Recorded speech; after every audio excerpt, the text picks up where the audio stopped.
Prior to the 1996 season, the New York Yankees acquired this man. His job was to succeed Don Mattingly as the Yankees' starting first baseman. No problem, right? Well, it turned into a succession of greatness. He helped lead the Yankees to 4 World Series championships. 4. 1996, 1998, 1999, and 2000. He boasts a .271 career batting average, 1,271 RBI, and 339 home runs. I want to talk about 2 of those home runs. You probably know what they are. 1998, Game 1 of that World Series. The Yankees had tied the game, the bases were loaded, and here he comes. And there it goes. A grand slam off Mark Langston into the upper deck. We saw the video earlier. Really, I honestly don't believe the stadium ever rocked any louder than that moment. That was incredible. And then, of course, Game 2 of the 2001 World Series. New York was shaken at the time following 9/11, as we know. It was the Diamondbacks and the Yankees squaring off for baseball's biggest prize. 2 out in the ninth. 2 out in the ninth, and the Yankees down by 2. And here he comes again. With 1 on, boom. To right center, exhale, New York. We are on the way back. Right? That was a moment. Stand up and cheer. It brought life back to all of us when we needed it most. Never forget that too. And then I just want to tell this little story here. It was following his playing career, and do you remember this, Tino? We were getting ready to record a segment for the Yes Network at the stadium, of course. He was my analyst, and we were setting up at the stadium in the Delta Suite area.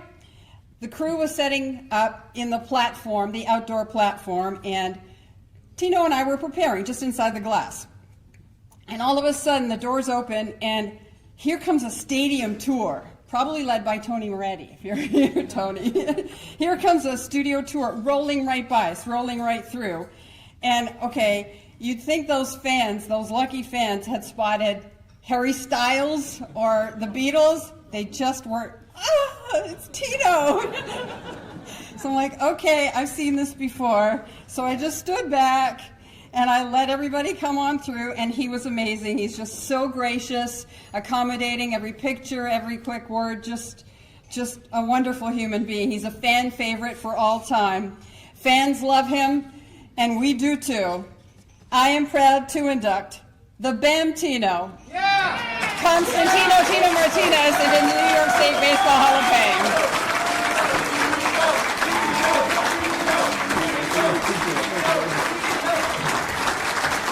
Thank you. Thank you, Dave. Thanks. First of all, I want to thank Rennie and the committee for inducting me to this Hall of Fame. It's quite an honor. And the hardest part about tonight, though, is listening to all these great speeches. And I got to go last. I'm like, oh my God, I changed my story 3 times in my head. What I'm going to say, you know. Anyhow, again, I want to congratulate everybody here and thank everybody who's in attendance tonight for being here. And like Kevin said, the scouts, I know how hard you all work and the grind you all go through, and thank you all for that. And the writers too. Excuse me, I've had a cold the last few days. The writers too. You know, Kevin's been great to me my whole career, and there are certain writers, you know, and when I first joined the Yankees, you know, they want to bury you. They want to bury you no matter what. So Kevin was one of those guys where when things weren't going so well, if I talked to him and I told him what was going on, he wrote what I said. He didn't change the story around and make me look worse. He just wrote what I said, which is I really appreciate, and all the years of doing that. So thank you. Again, first of all, I think my wife of 30 years, Marie, she had to put up a lot of my, you know, 30 years of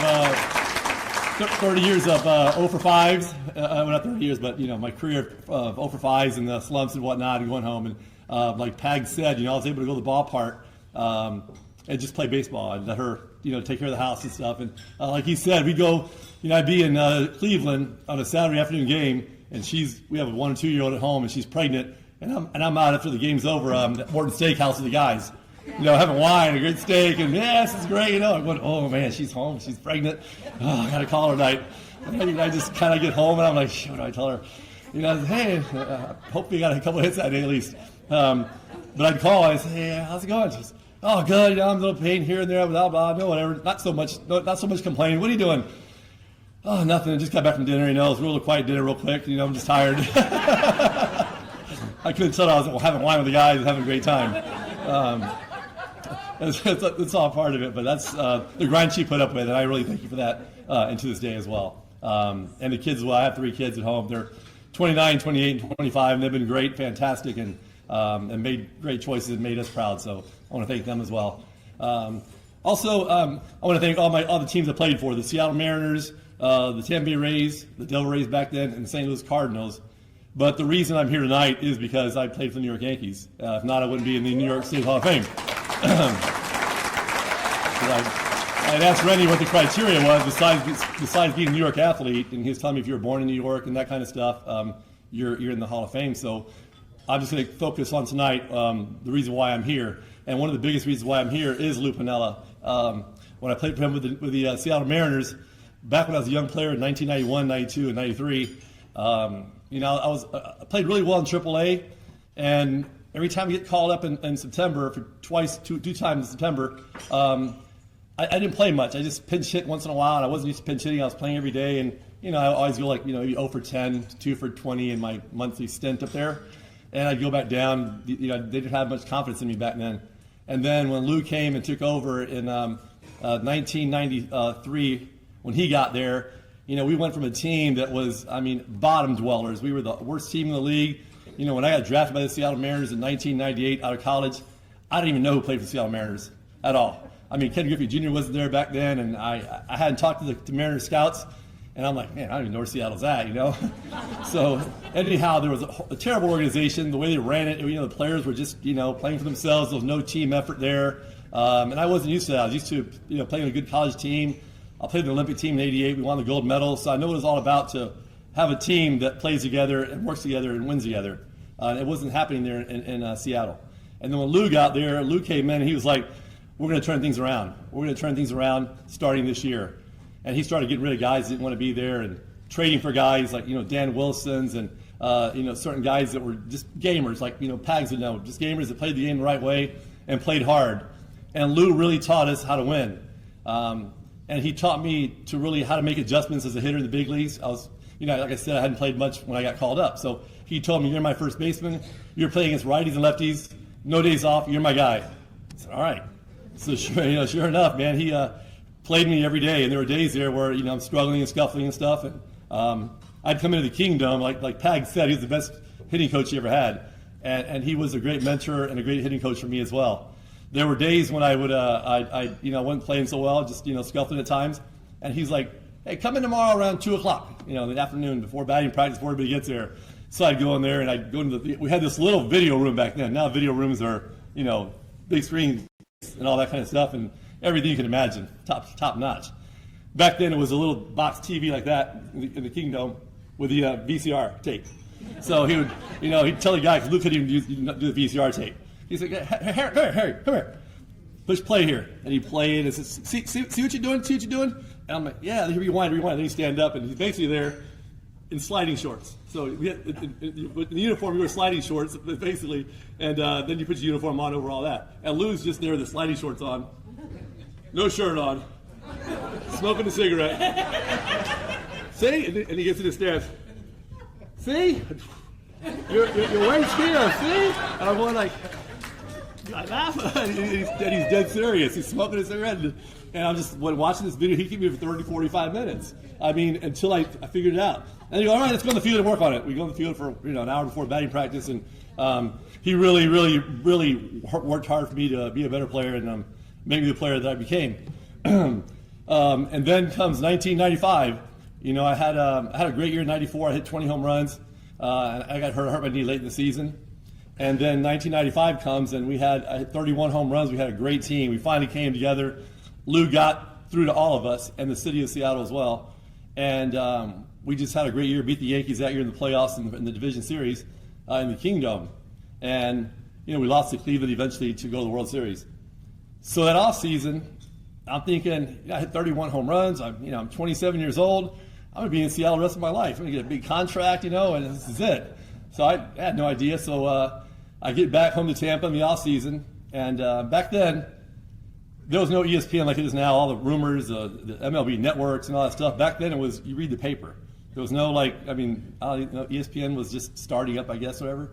And so one day I'm home in Tampa, and I picked the paper up in the morning, and a little small little writing, it said there, Tino Martinez on trading block.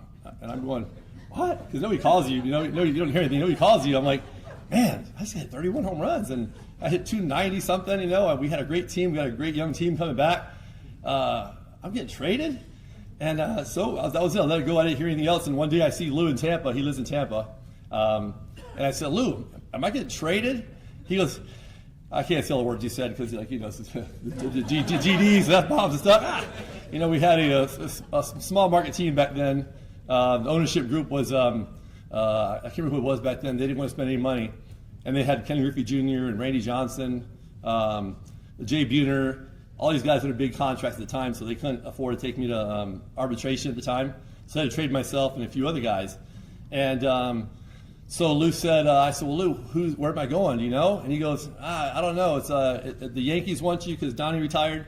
The Cubs want you because Mark Grace is about to move out of there, and the San Diego Padres. He says, where do you want to go? I said, I'd love to go to the Yankees. He's like, you do? Seriously? I said, yeah, I'd love to play for the Yankees. I played as visiting player there. There was no better place to play than that stadium. I saw the ball so well there and hit well there, and the atmosphere in the playoffs in '95 was like, man, this is what it's all about. This is baseball. This is what I want to do. And he's like, you sure you want to play for Steinbrenner? He's tough, Yeah. I said, yeah, Lou, I love hitting there, and he says, I'll make it happen. So in today's world, that doesn't happen in baseball. They trade you wherever they want unless you have no trade clause. And Lou, as he told me, he could have taken better deals from other teams, but he knew I wanted to go play for the Yankees, and he traded me to the New York Yankees. And I was like, wow, man, that thing happened. And so now, a couple weeks go by, and the deal was the Yankees called me and says, hey, we're trading for you. I said, yeah. I said, but we have to sign you a contract first. If we can't sign you, there's no deal. I'm like, oh, my God, what does that mean, So I called my agent, and they said, let's meet at a restaurant in Tampa. It wasn't even at the complex or anything. Let's meet at a restaurant in Tampa, whatever it's called. Was it called Ivoroni's in Carmine's in Ybor City? I said, all right. So it was myself and my agent, Bob Watson, the GM, Gene Michael, and someone else. And on the way there, my agent picked me up, and I said, listen, Jim, I don't care what they offer me. We're taking it. He goes, I said, I don't care what it is.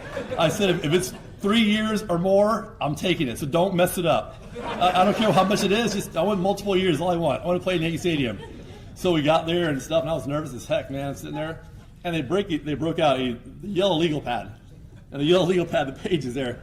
And it had, year 1, year 2, year 3, year 4, year 5. I'm going, man, I'm looking at that and I'm going, damn. And I'm going like, okay. And my agent's like, hey, why don't you go out of the room and let us talk for a few minutes? I'm like, oh, my God.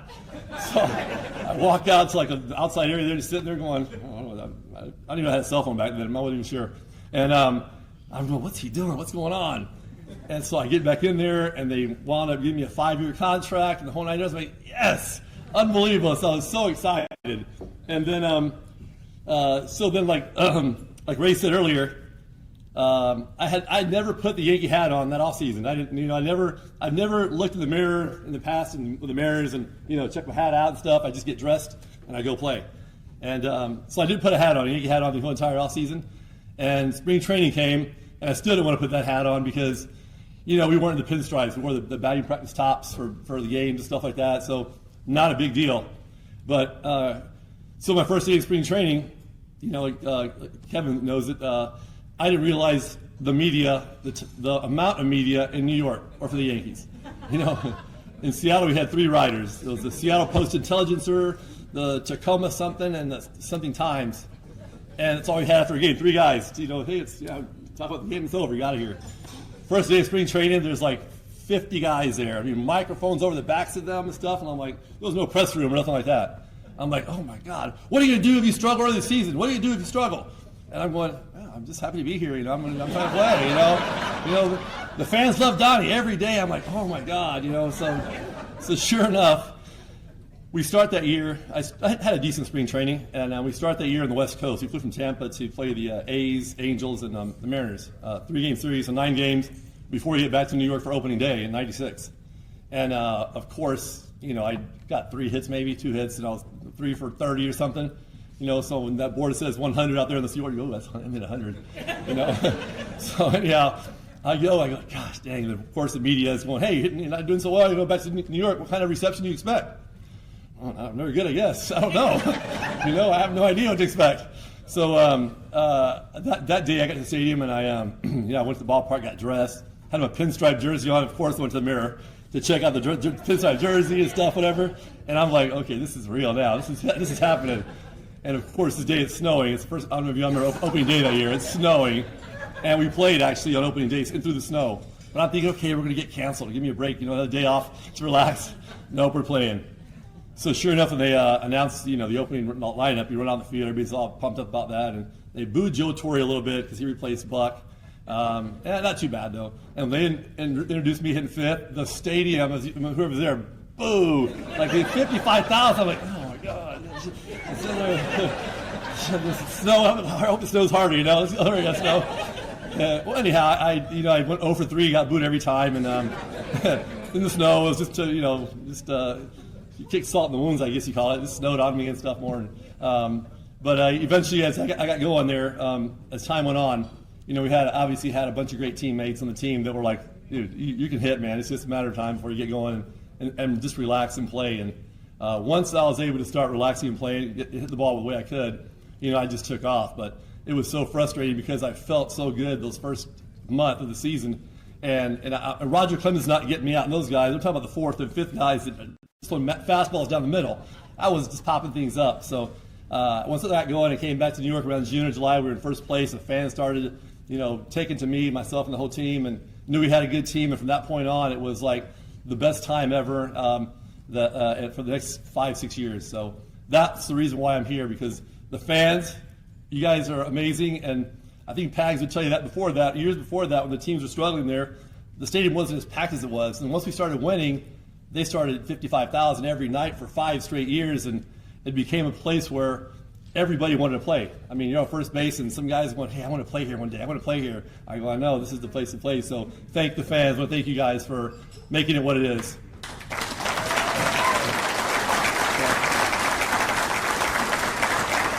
Anyhow, going real quick, I got to throw Lou Piniella out there again, though, because this guy, was a lifetime 291 hitter, great player, general manager of the Yankees at one point, great manager. He rebuilt the Seattle Mariners. He rebuilt the Cubs. The Cubs, he went to 4 or 5 playoff series. He should be in the Hall of Fame too, Major League Hall of Fame. And like Gil Hodges, Lou Piniella 3 years ago was 1 vote short of that, short of the Veterans Committee to get back in that thing. This year in December, I think he's up again. So hopefully this year they get it right and get Lou Piniella in there, because he deserves it. But again, real quick, I want to thank all the teams I played for, all my teammates, all the coaches I played for. Rennie, I got a few guys up there that probably could get in this Hall of Fame if you ever give them a call. Jeter, Jorge, they might have a chance. So let me know. I'll call for you.